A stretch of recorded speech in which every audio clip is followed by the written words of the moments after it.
Good morning, good afternoon, and good evening, everybody. This is Brian, the Chief Executive with Coaches Across Continents. Hopefully everyone can hear me, and if you can, just go ahead and type into the chat box there. And a couple more people just logging in now, so good to know that everyone can hear me. Fantastic. Today, very, very special virtual learning community, very special webinar. Today we're going to be talking with John O'Sullivan. And we're going to be talking about the power of a coach and the power of coaching and sport itself. And as I mentioned, we have a special guest, New York Times bestselling author John O'Sullivan from the Changing the Game project. So he'll be doing a lot of the talking today. He's written two #1 best-selling books and also has run the Changing the Game project since 2012. The Changing the Game project is helping to put more play into playing sports, and he works directly with parents, coaches, organizations, with youth sports all over the world to do that. On a personal note, I've known John for about 20 or so years. He's played both collegiate and professional soccer in the United States. He's run numerous clubs across the country, and most recently with the Portland Timbers of the MLS, helping their Central Oregon Training Center director. And as I mentioned, he's had two different #1 best-selling books on the New York Times bestseller list, and his blog gets nearly about 5 million visitors a year, so we're super happy to have him. Before we get started, just a very, very quick poll. Want to know what you think about sports. Are sports good? Are you unsure? Or are sports bad? So go ahead and put in your vote there, whether you think sports are good, whether you're unsure, whether you think they're bad. Wait for everyone to sort of have your entry there. A few more people are still just voting there, so present the results in just a little bit. Good, so I'm just going to go ahead and hopefully this is now showing up. That 80% of you are saying that sports are good. Another 20% are saying unsure, and otherwise. So if we head back just to the presentation, to set it up here, I'm going to leave you with a thought that I'm not sure that sports are inherently good, and John's going to get into this a little bit. And to give a couple examples, if sport were perfect, we wouldn't have things like match fixing, blood doping, violence associated with sport, the win-at-all-costs attitude that exists in youth sports all the way up to professional sports, racism, corruption, and political use of sports, among other things. But what I do think is that sports are very, very powerful. And it's this power that we're going to talk about today and how to utilize this. Sports bring together people of all cultures, people from all countries, and it doesn't matter your ability. And sport can be used to create social change, to have a social impact, to community development and nation building. So real quick, before we get to John, want to see your thoughts that there is one thing about how sport is used is critical. So there's one big key element, and if you saw the title of the webinar here, one key element which determines whether sports has a lasting positive or negative impact on the children, on teams, and on communities. So looking for what do you think is the biggest thing with sports, like in how it's presented, how it's going to be used, and whether it has. So I've got a couple coming in here, and I know John's going to be getting on in just a moment when he tries to turn on his mic. So we're getting a couple people talking about the coach, how sport is taught, the attitude, and so on. So that's right. So for me, one of the key elements, and Daniel's saying it there from South Africa, is the intent of the coach and the facilitator. So we have John now with us, coming on now, and I'm going to leave it with John to talk a little bit more about the role of a coach in community sessions. Awesome. Thank you, Brian. Can you hear me? You guys hear me? Just leave a message and I'll say, good. Awesome. So, one of my favorite quotes here is from my friend Dr. Jerry Lynch, and he's a very well-known sports psychologist, worked with professional teams and professional athletes all the way down to young ones like a lot of us do. And he says, our influence as a coach is never neutral. And I think it's one of the most important things that we can keep in mind when we're coaching, when we're teaching, when we're mentoring, not only children, but when we're working with other coaches as well. Our influence is never neutral. You either leave a positive impact or a negative impact. And it's so critical because of that to pay attention and be intentional about everything you do. As Brian said, if sport is not inherently good, um, then we must make it good. We must bring the good to it by, being so intentional about everything we say, all our actions, and recognizing that, it's very hard to be a coach. We work with children. It's public. It can be very emotional. Sometimes we're keeping score, and the things that we say, the things that we do, can stick with a child the rest of their life. And we don't get to pick and choose what they remember. Um, I remember I about 3 months ago, I had a day that brought all that home for me. In the morning, I got a phone call from a former player of mine, and she was getting married to actually another former player of mine, and was inviting myself and my wife and my kids to their wedding. And about 2 hours later, I got a phone call from um, another friend saying, your friend Scott passed away last night, and his son is in school, and they need somebody to go tell him and bring him lunch and sit with him. Can you go do it? And when you think about that tremendous responsibility that you take on as a coach, where you can have these great joys and be a great part of people's lives, and also be part of, sadly, great tragedies, you realize that, to be a part of that and to be a very important influential person for them, you have to be very intentional about what you do. So using this as our guide and our thought, I want you to think about for a moment, um, what are the top qualities of the best coach you ever had? And you can enter, three or four of them, or five, as I have there in the chat box there. But think about like a word or a phrase that describes the best coach that you ever had in your life. And maybe, um, you say, well, I never had a good coach, but maybe you had a great teacher or a great mentor. So, what were the things about them? And this picture here is a picture from um, the National Soccer Coaches Convention. Uh, and I asked these coaches, I handed them all five little yellow sticky notes, and I asked them to write them down, one quality per coach, one quality per sticky note. And then we go and we put them up on the wall. And what you're looking at in that picture is I separate the walls into two categories. Um, the one category is your coach's knowledge of the game, right? The X's and O's. And then the other category is their ability to connect. And what you're looking at there is the connection wall. And if I had a picture on the slide of the other wall, it would be a very few, just scattered a sticky note here and there, but not a whole wall covered.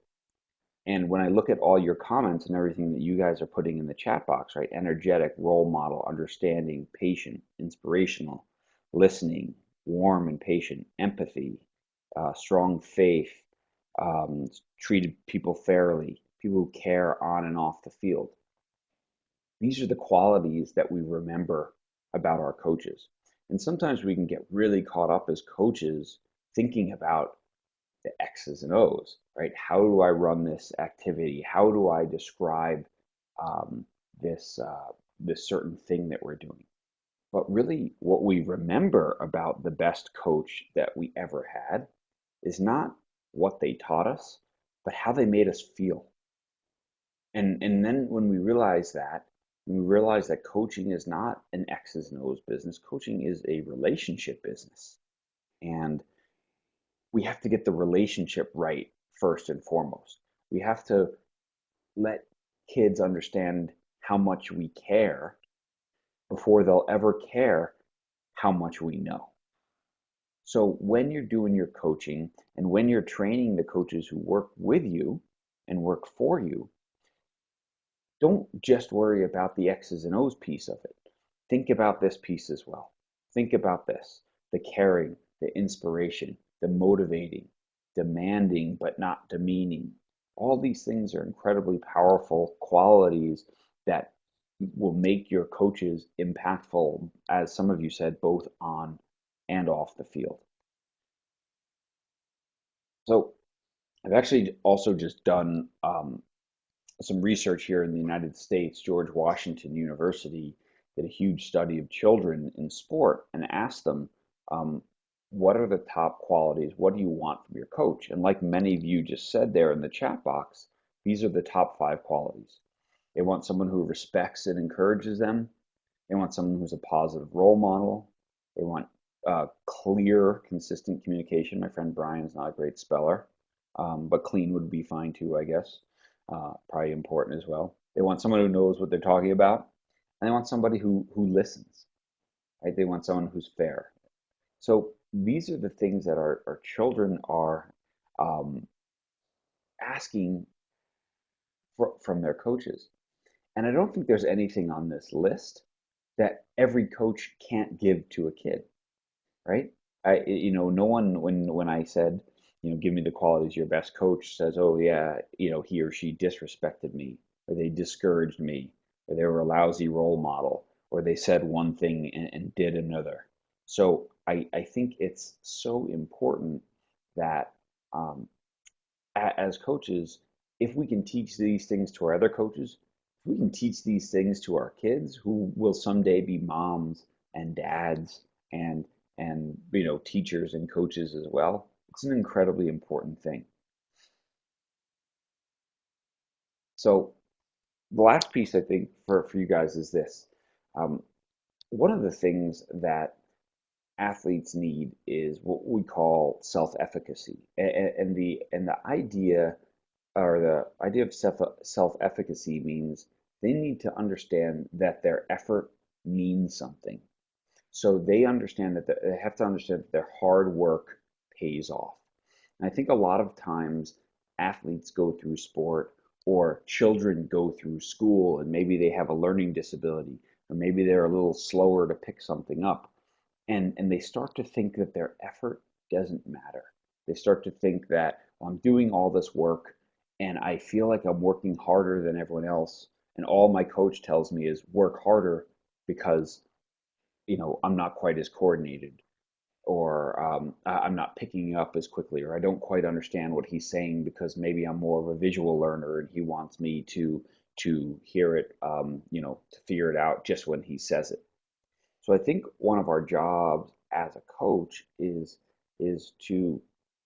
um, to teach kids their effort matters, and 3 ways to do that.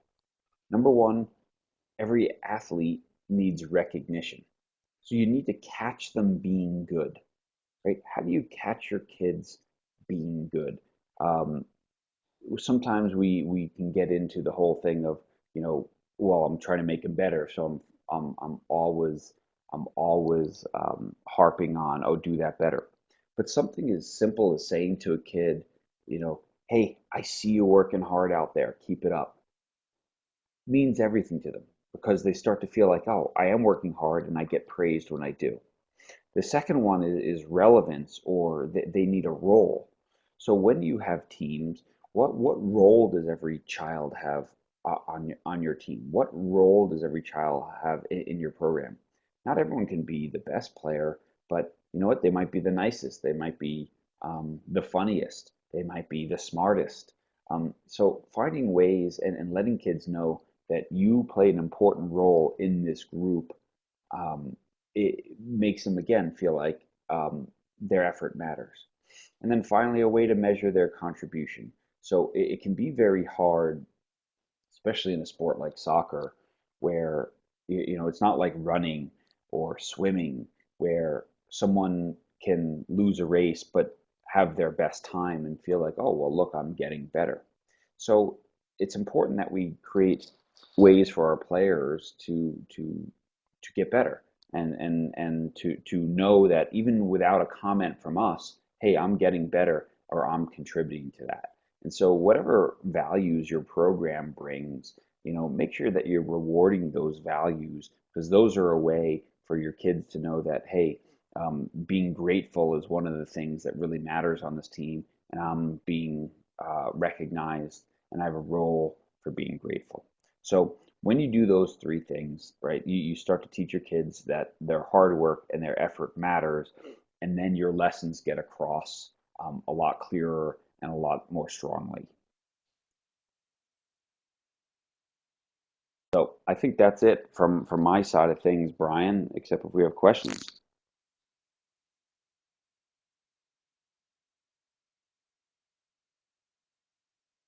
Want to say, thank you for John, and certainly we want to make sure that you guys know that John has a phenomenal resource at changingthegameproject.com.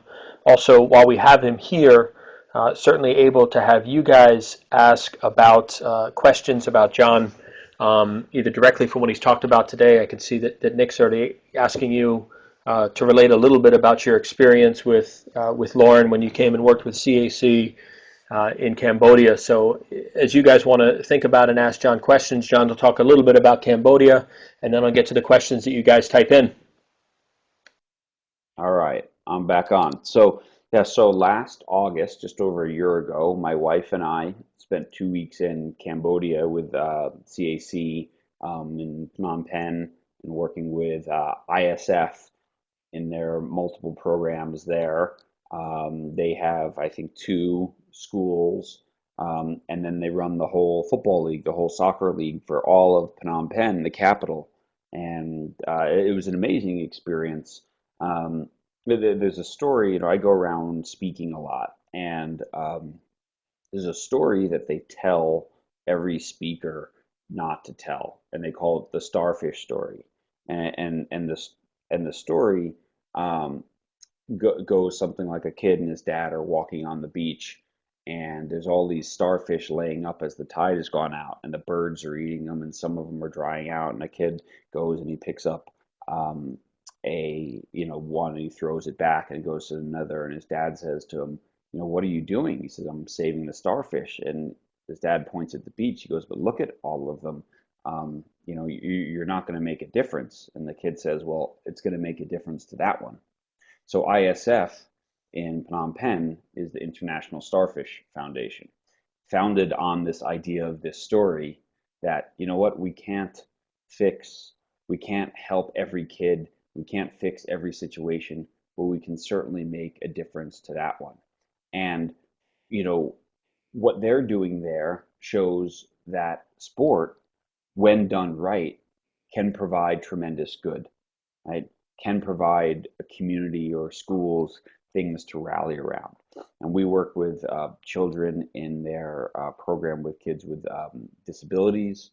We worked with kids at a school for the deaf, and it was a really just an amazing, incredible experience working with some of their coaches who are so passionate. I remember one coach who started working at one of these schools as a custodian. She was cleaning the school, and they noticed how amazing she was with the kids. And so they said, um, let's teach you to coach, because of all those little sticky notes that we talked about on the wall there before, because she possessed all those qualities, even though she didn't have any quote coaching background. Um, and she was an incredible coach, and she was an incredible personality. And she's someone who just sticks out for me as just the type of person that every one of us would want to clone and to replicate and to surround our kids with. All right, Nick asks me, how do you think parents impact the role of the coach? And do I see difference of parents in Cambodia and the USA? Um, I think parents um, are the most influential people in a child's life. Sometimes as a coach, you might be the second most influential. And so they always impact our role as a coach. And one of the things that's really important to understand is that in order to have a great relationship with your athletes, you need to build a relationship based on trust. But you also need to build that relationship based on trust with their parents as well. Now, before I had children, I thought as a coach that I should be trusted, um, uh, that I should be trusted because I had a lot of ability, right? That I had played the game at a good level. And so you should trust me. And I realized that trust has very little to do with your ability to play and everything with your ability to connect. Are you believable, right? Do you say the things and follow through on the things that you say you're going to do? Are you dependable? Do you apologize when you're wrong? Are you in it for yourself or are you in it for the kids? And so I think it's really important that when we are working with parents, we understand and help parents, and realize that we need to build that relationship with them, and it comes through connecting with the child. If they know that we value them as a person, then they're going to let go a little bit more and let us coach their kid and let us push their kids and things like that. Looking at another, so some Charles says, so parents at some point deny their kids to participate in sport, and kids wants to participate. In this case, what do you do? That's a very difficult situation, and Charles, I could speak to that generally, but every generalization ends at the individual level. And I think from a general perspective, what you have to do is show parents the tremendous value that sport has, right? I know coaches across continent is working with in countries where um, they don't allow females to play, and so they've had to come in there through their local partners and show the tremendous value, well, to sometimes a village chief or that, hey, if you do this, it's going to be a good thing. So I think you have to focus on the value to the child and the value to the family by participating in sport first and foremost, versus just, I think your child has a right to be out there. Yes, maybe he or she does, but if you can show value, that parent is more likely to go along with it. Marcus, what are the most important skills strategies when interacting with parents as a coach? Um, I think first of all, understanding that you are dealing with the most important thing in someone's life, their child, um, and that a parent is always going to see their child differently than you do. So let's say you have a team of players and you have 15 kids or 18 kids. They each get 1/18th of your attention. Well, uh, that parent is giving 100% of attention to their child. So they're noticing every moment he or she plays or doesn't play and sits on the bench. They're noticing every good thing that they do and wondering why you're not noticing it. They're seeing their child often for what he or she could be, and you're seeing them for what they are. And so sometimes their expectations are a little bit unrealistic. So understanding that you're probably coming from two different places and finding a really common middle ground, and sometimes laying out that middle ground before your season starts. So you're saying, hey, this is where we'll meet. These are the things that's really appropriate to talk about between me and you and your son or daughter, and these are the things that's not appropriate. Um, and but realizing that you're going to come from two different perspectives, that hopefully you can find things to agree on, and that you can agree to disagree on some other things. Has a level of competition on the demand to win affect the role and approach of a coach? Yeah, I mean, this is a thing that's I don't think we talk about this being a problem in the U.S., but I think this is a problem everywhere.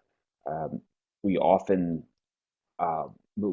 certainly in North America, in Europe, even in South America, to a certain extent in certain places, kids just don't go out and play anymore, right? They don't go to the park, right? When I was a kid, I'd go to the park and I'd play, whether it was, football, whether it was baseball, whether it was ice hockey in the winter. And after 8 hours of playing with my friends and I came home, my parents didn't ask me, did you win? They said, did you have fun today? Did anyone get hurt? Great, good day. No one got hurt. And so I think that that's really important that now that everything is organized, we've become far more outcome oriented. That did you win is the first question, instead of, what did you learn? So I think as coaches, if we can start teaching parents to make the first question, what did you learn today, regardless of whether you won or lost, we can start framing this as a process instead of just a series of outcomes that define who we are. But certainly, that demand to win affects kids' playing time. It affects the pressure on coaches who then might yell and disrespect children, and so that pressure to win might be one of the things that can make sport, um, you know, bad for kids. How to work with talented but naughty players. All right, so that's a good one. I heard a man named Michael O'Neill talk last year, and he's the manager for Northern Ireland. They just made it to the Euros. And he said, you get three types of players on your team. Um, high, you have low maintenance, high impact players. So these are the kids who show up, they work hard, they do everything, and yet they make a huge impact on the game. We all want a team of those kids. Then you get the high maintenance, low impact players, right? The ones who show up late, they cause problems, they don't listen, they do all these things, and then they're not that good, so they make very little impact on the game. And then you have those ones in the middle who are high maintenance, high impact, and that's what the question is about. How do we deal with a high maintenance, high impact player? It might be our idea of like, oh, I just don't want that kid around. But oftentimes, um, those are the players that are the difference makers, right? Uh, Zlatan Ibrahimovic is a high maintenance, high impact player. You don't get rid of him, you figure out how to work with him. Luis Suarez, um, Eric Cantona, and others. So how do we work with those? I think especially when we're working with kids, we have to work. We have to become behavior shapers. We have to realize that how a child comes into your team is not your fault, right? If they're naughty, as you said, but um, it is your responsibility how they leave your program. And so it's really important that you help shape their behavior. And I think what great coaches do is they help kids realize, how, you know, how does it make my teammates feel? How does it make coaches feel when I do X, Y, and Z? When I yell at the official, when I give up when we go down a goal, when I scream at my teammates? How do you think? So you help them see it through other people's eyes, and you ask kids, um, uh, and you ask kids, is that who you want to be? And a lot of kids, once they start thinking about it that way, because they don't think about how their actions make others feel, and you say, is that who you want to be? They say, no, not really. And then you say, how can I help you change? And by doing that, you get them to make the changes and have ownership, because they've said, well, if you do this, right? If when I'm doing this on the field, you say, call out and say, hey, Brian, um, and it gets me to refocus on what I'm doing, right? And then when you see the change happening, you catch them being good. You say, look at who you've become. So I think that's how you deal with those players, and you deal with them to a point where, you deal with them as long as you can, and then you have to say, okay, you're bad actions are outweighing the good and they're affecting the other 16 players, and maybe this isn't just a great fit for you anymore. Nick, if you're talking to the Minister of Education in the country, what would you say to them as to why sports should be a key part of the curriculum? That's a great question, Nick. And I would tie this back to across the world now as technology spreads, inactivity is growing, right? Screen time for kids, whether it's computers in the classroom or video games or mobile devices, um, is just on the rise, on the rise, on the rise. And what we know is that activity is directly, especially at age 10, 11, 12, right? A child who is active at 10, 11, 12 years old, according to research, is 1/10 as likely to be obese, is likely to do better in school, is less likely to do drugs or drink or get pregnant. They're more likely to pursue their education.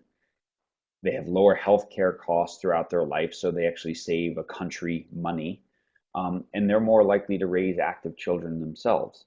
So I think that what we also know is that doing activity prior to school actually helps kids concentrate more, so they do better in school. So having a physical education class right before a child has a right before a child has math or reading or something they're struggling with, they actually improve faster by exercising even for 20 minutes before that. I tell kids when I speak to schools, I said, if you're going to take a test, you're better off being a little bit late and sprinting down the hallway, because when you hit the chair, you're wide awake and focused and ready to go and your blood is pumping. So I think when you're talking to these ministers of education, Nick, really focusing on how sport and activity can not only be a great place to teach values and to teach character, but will also help people learn, will also help keep them active and instill that active lifestyle, and then save the country money in the long run. And I know there's statistics in the United States now that just 1 hour of activity a day would, if everyone did that in the US, if every child, it would save hundreds of billions of dollars a year in healthcare costs. It's not a lot of activity that makes a huge difference. So great question. Um, I do believe in football for autism. What skill set is important here? So actually, yes, coach, I do. I've worked with autistic children. There's a program in the United States called Top Soccer, which is the outreach program for soccer, where we work with children of all different types of disabilities, from autistic to to some kids are in wheelchairs from cerebral palsy or a car accident or an aneurysm to Down syndrome, and I think again that that's a great place for sport. Um, Obviously, autism is a spectrum disorder, so you could have very mildly autistic kids who pretty much athletically can compete with kids without autism, and they just have some trouble sometimes sitting still or paying attention. Or you can have kids with severe autism where they may lash out and do other things. And so I think it's so important that we do try to create that program to them. One of the things that I think is great is if you're working with kids with any type of disability, if you can grab, number one, when you're working with those kids, focus less on their disabilities and more on their abilities, right? We all have disabilities. Some of us, don't see well. Some of us don't, don't speak well. Some of us aren't good at getting our work done, and some of us have disabilities that are more, easily seen. And so, focus on their abilities, focus on what they can do, not what they can't do, because they're told their whole lives what they can't do, what they can't do. So if you can focus on what they can do, boy, that makes a difference.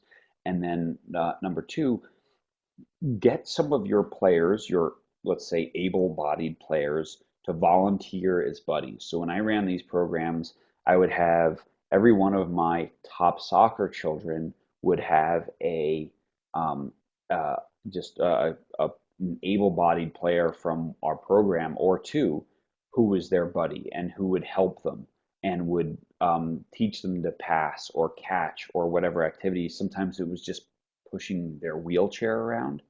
And it made an incredible impact not only on the kids with autism, but it made an incredible impact on the kids who were healthy because it made them feel very grateful that, and maybe that their problems weren't as big as they thought they were.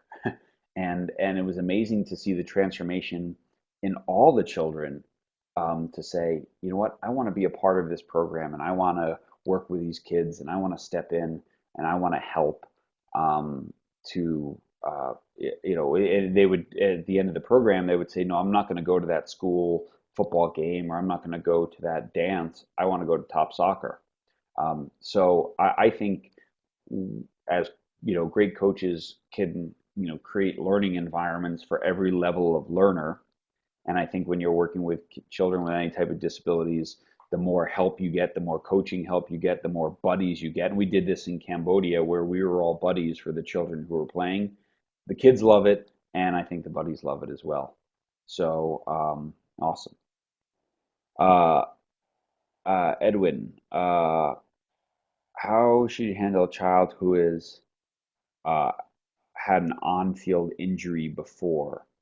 Um, I'm not quite sure of your question, in terms of, um, if a kid is coming back from an injury, if that's what you mean, then I think you you realize that injury recovery is not just a physical process; it's a psychological process. And so, getting them back on the field, um, it might start, if you look at the professional teams, when they get someone back from a bad injury, who do they train with first? They start training with the 16-year-olds and the 18-year-olds and the 20-year-olds. So don't be afraid to take a kid coming back from injury and help them start out with some younger kids so that they can start having some success. One of what you'll find is that a lot of kids start to think, if they've had a bad injury, that, oh, maybe I want to quit.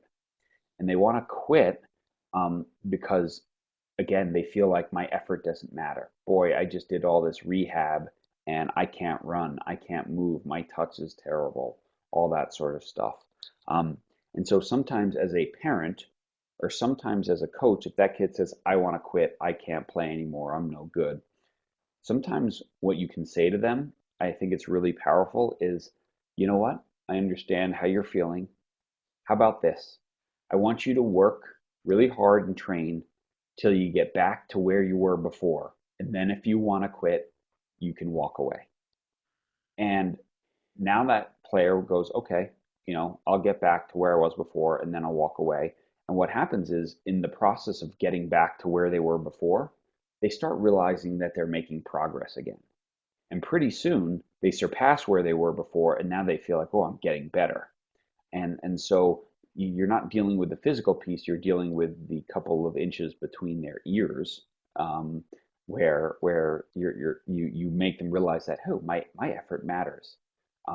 So if you have a kid who wants to quit, who's struggling to come back from an injury, challenge them. You know what? Let's just work hard together and get you back to where you were before, and then let's talk about this. And what you'll find is, most kids at that point will say, you know what, I'm going to keep going because I feel like I'm getting better again. So great question, Edwin. Anyone else? Yep. I want to step in a little bit and certainly say thank you to John. I know he's spent quite a bit of time preparing this and also working with us, and both for his time with us in Cambodia and all the advice he gives us to coaches across continents. Hopefully you guys have all seen it as well. So if you have any last questions, uh, go ahead and type them in. But I know we are running out of time. But let John answer sort of the last one or two. But on behalf of myself and everyone at Coaches Across Continents, want to make sure we thank John. So I think one probably one more question coming in, and then we'll call it a day. Great, sounds good. Lynn asked, do you have any tips on how to work with youth in an intense environment?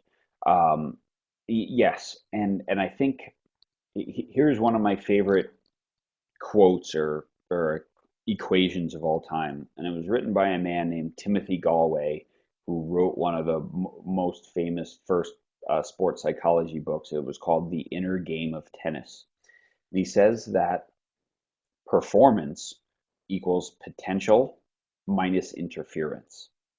Performance equals potential minus interference. So your potential is your genetics and your hours of practice and the type of coaching you've had and the motivation and all those things, minus interference. And interference, the single greatest piece of interference that any athlete faces is their state of mind. Do they have a positive state of mind or a negative state of mind? Do they see the world as optimistically or pessimistically?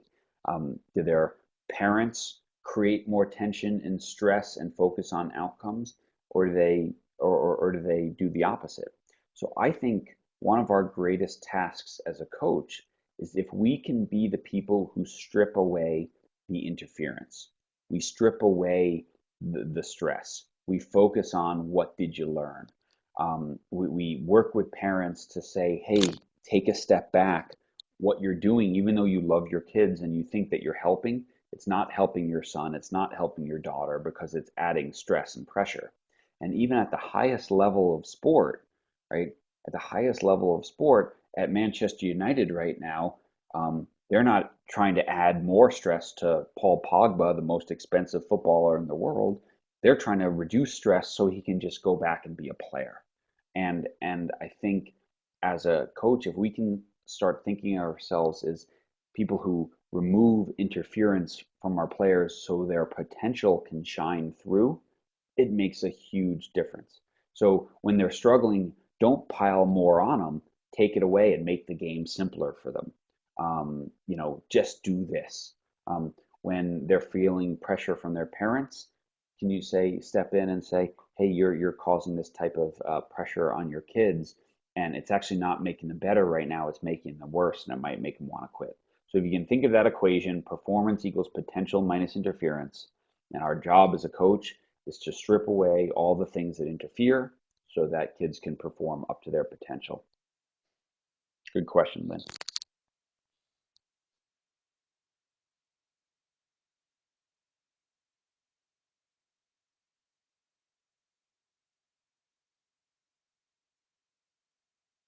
It does sound like Awesome. that's just about everything. And again, on behalf of coaches across continents, want to say thank you very much for John, to John, and I know that we had just about everyone listening in from our staff as well.